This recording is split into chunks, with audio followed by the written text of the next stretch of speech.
السلام عليكم ورحمة الله وبركاته. نحمد الله العظيم ونصلي ونسلم على الرسول الكريم وعلى آله وأصحابه السالكين لنهجه القويم. سبحانك لا علم لنا إلا ما علمتنا إنك أنت العليم الحكيم. أما بعد، فقد قال الله تعالى في كلامه القديم: أعوذ بالله من الشيطان الرجيم. بسم الله الرحمن الرحيم. إن تبدوا الصدقات فنعما هي وإن تخفوها وتؤتوها الفقراء فهو خير لكم ويكفر عنكم من سيئاتكم والله بما تعملون خبير. وقال النبي صلى الله عليه وسلم: ما من يوم يصبح العباد فيه إلا ملكان ينزلان فيقول أحدهما اللهم أعط منفقا خلفا ويقول الآخر اللهم أعط ممسكا تلفا أو كما قال عليه السلام. கண்ணியத்திற்குரிய அல்லாஹ்வின் நல்லடியார்களே, சங்கியான ரமலான் மாதத்தின் 2வது தினம் ஓதப்பட்ட வசனங்களிலே சதக்காவை குறித்து ஏராளமான வசனங்கள் ஓதப்பட்டிருக்கிறது.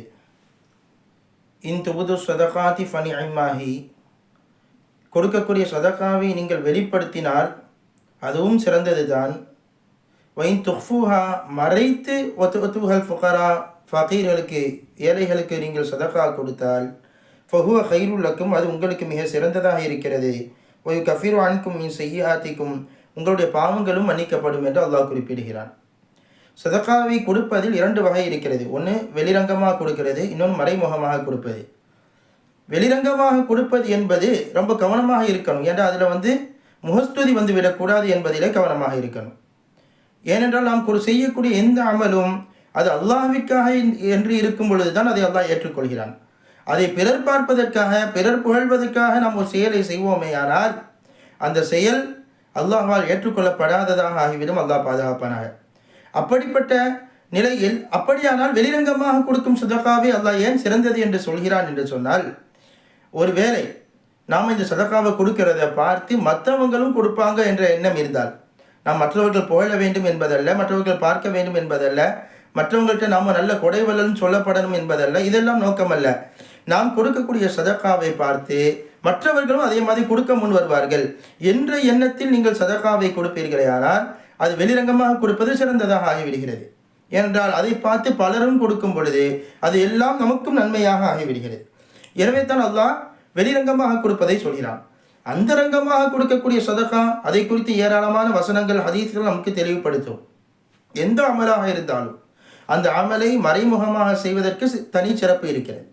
சதகத்து சிர், மறைமுகமாக செய்யக்கூடிய சதகா துதுஃபியு கதபர் ரப், அல்லாஹ்வினுடைய கோபத்தை அணைக்கும் என்று பெருமானார் ஸல்லல்லாஹு அலைஹி வஸல்லம் அவர்கள் சொன்னார்கள். தொடர்ந்து சொன்னார்கள், வஸிலத்துர் ரஹீம் தஸீது ஃபில் உம்ர், குடும்பத்தார்களோடு சேர்ந்து வாழ்வது என்பது உங்களுடைய ஆயுளை அதிகப்படுத்தும் என்று சொன்னார்கள்.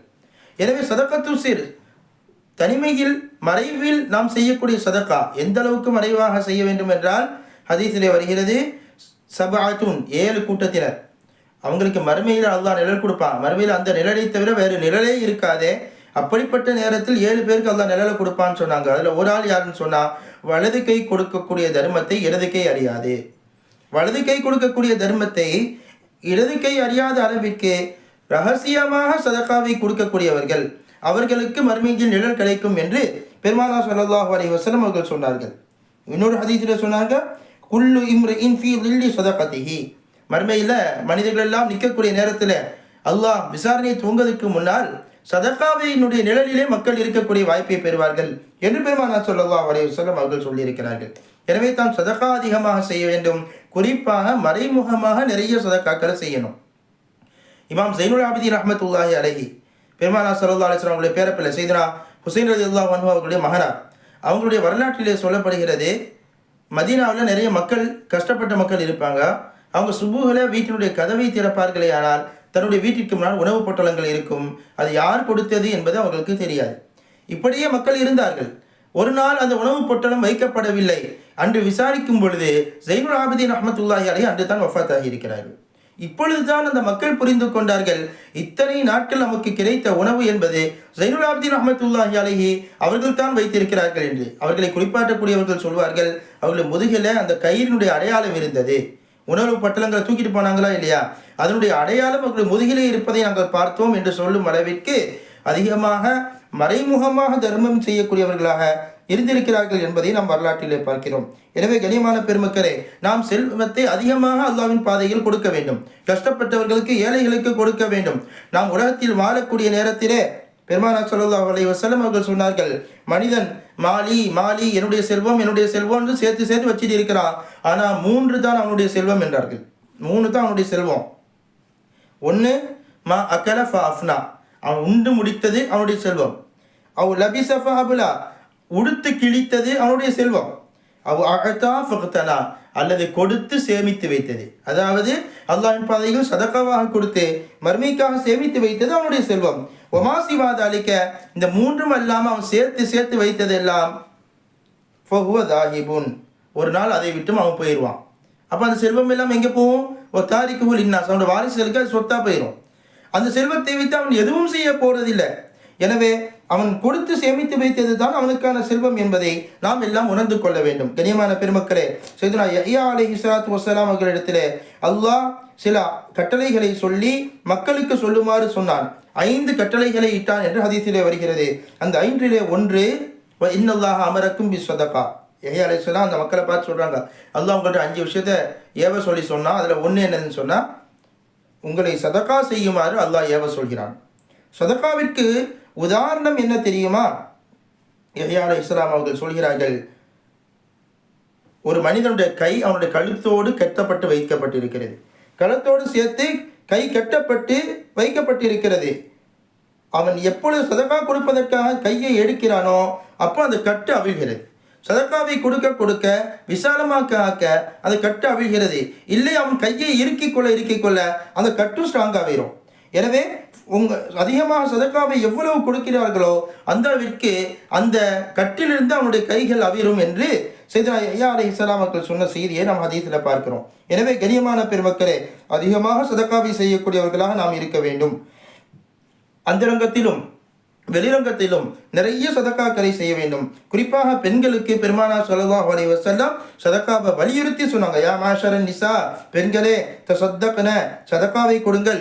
வஅக்ஸிர்னல் இஸ்திக்ஃபார, அதிகமாக இஸ்திக்ஃபார் செய்யுங்கள். ஏன் தெரியுமா? நான் உங்களை அதிகமாக நரகத்தில் பார்த்தேன்.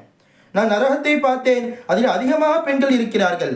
எனவே அதிலிருந்து தப்பிப்பதற்கான வழியாக அவர்கள் சொல்லித் தருகிறார்கள், சதக்கா செய்யுங்கள், இஸ்திக்ஃபார் அதிகம் செய்யுங்கள். சாபி ஒரு பெண்மணி கேட்குறாங்க, யார சொல்லலாம், அதுக்கு காரணம் என்ன? அதிகமாக பெண்கள் நரகத்தில் இருப்பதற்கான காரணம் என்ன என்று கேட்கும் பொழுது, பெண்கள் அதிகமாக லானத்து சாபமிடக்கூடிய பழக்கமுடையவர்களாக இருக்கிறார்கள், கணவனுக்கு மாறு செய்யக்கூடியவர்களாக, நன்றி கெட்டவர்களாக இருக்கிறார்கள் என்று பெருமானார் ஸல்லல்லாஹு அலைஹி வஸல்லம் அவர்கள் சொன்ன செய்தியை நாம் ஹதீஸ் கிரந்தங்களிலே பார்க்க முடிகிறது. எனவே கண்ணியமான பெருமக்களே, அதிகமாக சதக்கா செய்யுங்கள். எவ்வளவுங்களால் சதக்கா செய்ய முடியுமோ அவ்வளவு சதக்கா செய்யுங்கள். அது உங்களுக்கு மிகப்பெரிய பாதுகாப்பை கொடுக்கும். பெருமக்கள் சொல்கிறார்கள், 70 பாபன், 70 தீமையினுடைய தீங்குகள் கஷ்டங்களின் வாயலை சதக்கா அடைக்கும்.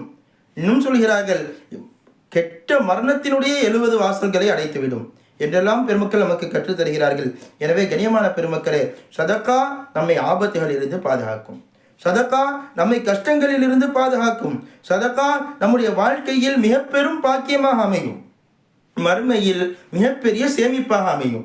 எனவே வமா துகத்திமூ லிஅன்ஃபுஸிக்கும் மின் கைரின் தஜிதூஹு இன்தல்லாஹ், இந்த உலகத்தில் நம்ம எவ்வளவு கொடுக்கிறோமோ அதையெல்லாம் நாளைக்கு மறுமையில் நாம் அல்லாஹ்விடத்திலே பெற்றுக்கொள்ள முடியும். அதிகமாக சதக்கா செய்யக்கூடியவர்களாக இருக்க வேண்டும். குறிப்பாக நாம் சொல்ல வேண்டியது, ஒவ்வொரு நாளும் சதக்கா செய்யக்கூடிய வழமையை நாம் வச்சுக்கிறணும். பெருமானார் ஸல்லல்லாஹு அலைஹி வஸல்லம் அவர்கள் சொன்னார்கள், ஒவ்வொரு நாள் காலையிலும் சுபுஹினுடைய நேரத்திலே 2 மலக்குகள் இறங்குகிறார்கள். அந்த மலக்கில் ஒரு மலக்கு இப்படி துஆ செய்கிறாங்க, அல்லாஹும்ம அஅதி முன்ஃபிகன் ஹலஃபா, யார் நல்ல முறையில் செலவு செய்கிறார்களோ அவர்களுக்கு அதற்கு நல்ல பகரத்தை நீ ஏற்படுத்துவாயாக. நல்ல முறையில் செலவு செய்யக்கூடியவர்களுக்கு இன்னும் நீ அதைவிட சிறந்த பகரத்தை ஏற்படுத்தி அவருடைய பணத்தில் பரக்கத் செய்து அவர்களுக்கு நிறைய கொடுப்பாயாக. அல்லாஹும்ம அஅதி மும்சிகன் தலஃபா, இன்னொரு மலக்கு துஆ செய்கிறாங்க, யா அல்லாஹ், யார் செலவழிக்காம சேர்த்து சேர்த்து பாதுகாத்து வைத்துக் கொண்டிருக்கிறார்களோ அந்த பணத்தை யா அல்லாஹ் நீ அழித்து விடுவாயாக என்று துஆ செய்கிறார்கள் என்ற செய்தி புகாரி முஸ்லிமில் எல்லாம் பதிவாகி இருக்கிறது. எனவே ஒவ்வொரு நாளும் நாம் சதகா செய்யும் பொழுது இந்த துஆவை நாம் பெற்றுக்கொள்ள முடியும். யா அல்லாஹ், யார் நல்ல முறையில் செலவு செய்கிறார்களோ அவர்களுக்கு நீ நல்ல பகரத்தை கொடு என்று ஒவ்வொரு நாளும் மலக்குகள் கேட்கிறார்கள் என்றால் நாமளும் ஒவ்வொரு நாளும் சதகா செய்யணும். செய்யும் பொழுது அந்த துஆவிற்கு பாத்திரமானவர்களாக நாம் ஆகிவிட முடியும். எனவே ஒவ்வொரு நாளும் கொடுக்கக்கூடிய வளமையை ஏற்படுத்திக் கொள்ளுங்கள். குறிப்பாக இன்றைய காலத்தை பொறுத்த வரைக்கும் மருத்துவ செலவு ரொம்ப அதிகமாக இருக்குது. மருத்துவ செலவு ரொம்ப அதிகமாக இருக்கிறது. ஆஸ்பத்திரிக்கு போனால் பல ஆயிரங்கள் பல லட்சங்கள் என்று போகும் பொழுதே முதல்லையே கொடுக்க வேண்டிய நிலையில் கொடுக்கவும் முடியாமல் என்ன செய்யும் தெரியாமல் பல மக்கள் கஷ்டத்திலே மாட்டி விடுகிறார்கள். நோய்க்கு பார்த்து தான் ஆகணும், வேறு வழி இல்லை, ரூபாவும் கொடுக்க முடியல. இப்படிப்பட்ட கஷ்டத்தில் பல மக்கள் மாட்டிடுறாங்க. அவங்க என்ன செய்வது என்று தெரியாமல் மிகப்பெரிய சங்கடத்திற்கு ஆளாகி கொண்டு இருக்கிறார்கள். எனவே நாம் அந்த விஷயத்திலையும் கவனம் செலுத்தணும். சதகா கொடுக்குற நேரத்தில் அந்த நேரத்தில் இந்த காலத்தில் எது முக்கியமானதுங்கிறதையும் நாம் சிந்திக்கணும். அந்தந்த காலங்களில் எதற்கு அதிகமாக கொடுப்பது தேவை என்பதை நாம் சிந்திக்கும் பொழுது இந்த காலத்தை பொறுத்த வரைக்கும் அல்லாஹ் நம்முடைய சதக்காக்களை கொண்டு நம்முடைய நோய்களையும் அல்லாஹ் நீக்கி நமக்கு சரீர சுகத்தை தருவானாக. சதக்கா நம்முடைய ஆபத்துகளையும் தட்டும். எனவே நாம் நோயாளிகளுக்கு என்று பார்த்து செலவழிக்கணும். குறிப்பாக ஒவ்வொரு நாளும் அதுக்காக கூட ஒரு பணத்தை நம்ம ஒதுக்கி வைக்கலாம். ஒரு உண்டியலை வச்சு ஒரு நாளைக்கு ஒரு 10 ரூபா 20 ரூபா, சின்ன ரூபா 10 ரூபா தான் இப்போது இந்த காலத்தை பொறுத்த வரைக்கும் ஒரு சாதாரண பணமாக எல்லோரும் யாரும் போடலாம். 10 ரூபா என்பது மிக சாதாரண பணமாக ஆகிவிட்டது.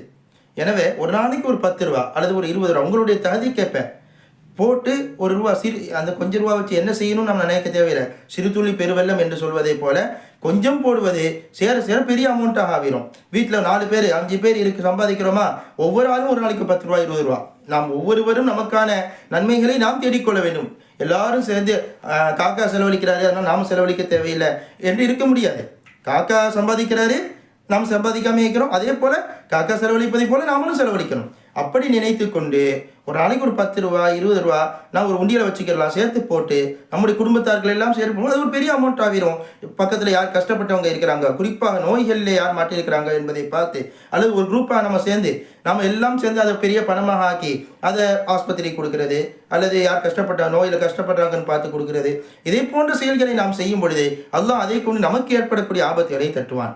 பெரிய அமௌண்ட்டை போட்டு கொடுக்க முடியாமல் ஆவதை விட ஒவ்வொரு நாளும் செய்யக்கூடிய முறையில் ஒரு அமௌண்ட்டை நம்ம ரெடி பண்ணிக்கிறது நல்லது. அஹப்புல் அமால் இலல்லாஹி அதுவமுஹா வ இன் கல்ல. பெருமானார் ஸல்லல்லாஹு அலைஹி வஸல்லம் சொன்னாங்க, கொஞ்சமாக இருந்தாலும் நிரந்தரமாக செய்யக்கூடிய அமல் தான் அல்லாஹ்வுக்கு மிக விருப்பமானது என்று. எனவே நிரந்தரமாக செய்வதற்கு நம்மால் எவ்வளவு முடியுமோ அந்த ஒரு 10 ரூபாவை 20 ரூபாவை நம்மளால் எவ்வளவு முடியுதோ அதை ஒரு உண்டியில் வச்சு சேர்த்து போட்டு எல்லோரும் சேர்ந்து அதை ஏழைகளுக்கு, குறிப்பாக நோயிலே இருக்கக்கூடியவர்களுக்கு அல்லது ஆஸ்பத்திரிக்கு என்று நாம் கொடுத்து நாம் அந்த சதக்காவையும் செய்ய வேண்டும். எனவே கண்ணியமான பெருமக்களே, இன்றைய உரையில் நாம் நினைவுபடுத்தக்கூடிய செய்தி, அதிகமாக சதக்கா செய்யணும். அது நம்முடைய ஆபத்துகளை தட்டும், நம்முடைய கஷ்டங்களை போக்கும். சதக்காவை வெளிரங்கமாக செய்வது, அதை பார்த்து மக்கள் எல்லாம் செய்வார்கள் என்று கருதினால் வெளிரங்கமாக செய்வதும் சிறந்தது. அதே போல அந்தரங்கமாக மறைமுகமாக யாருக்கும் தெரியாமல் நாம் சில அமல்களை வைத்துக் கொள்ள வேண்டும். அந்த அமல்கள் நமக்கு எல்லா நேரங்களிலும் மிகப்பெரிய பாக்கியங்களை ஏற்படுத்தி தரும். அந்த அடிப்படையில் நாம் மறைமுகமாக சதக்கா செய்ய வேண்டும். நம்ம ஊர் மக்கள் நிறைய பேர் அல்ஹம்துலில்லாஹ் சிறப்பான முறையில் செய்கிறாங்க. எல்லோரும் அந்த நிலைக்குள் வர வேண்டும். பெரிய பணக்காரர்கள் அள்ளி அள்ளி கொடுக்குறாங்க, அல்ஹம்துலில்லாஹ். அதே போல அவங்க கொடுக்குறாங்க இவங்க கொடுக்குறாங்கன்னு இல்லாமல் நாம் ஒவ்வொருவரும் நம்மால் இயன்ற அளவிற்கு, அவங்க 1 லட்ச ரூபா கொடுப்பாங்க, நாம் 10 ரூபா கொடுப்போம், பிரச்சனை இல்லை. அல்லாஹ் பார்ப்பதே நம்மிடத்தில் இருக்கக்கூடிய நீயத்தை தான் பார்க்கிறான். எனவே நம்முடைய மனதை நாம் விசாலமாக்கி நாம் நம்மால் எவ்வளவு முடியுமோ அவ்வளவு சதக்காக்களை செய்வதற்கு நாம் முன்வர வேண்டும். எல்லாம் வல்ல அல்லாஹ் ஜல்ல ஷானுஹு தஆலா சொதனதின்படி அமல் செய்வதற்கு சொன்ன எனக்கும் கேட்ட உங்களுக்கும் தௌஃபீக் செய்வானாக. என்றும் கொடுக்கக்கூடிய கரங்களாக நம்முடைய கரங்களை ஆக்கி வாங்கக்கூடிய கரங்களாக நம்மை கரங்களை ஆகிவிடாமல் அல்லாஹ் பாதுகாத்தருள்வானாக.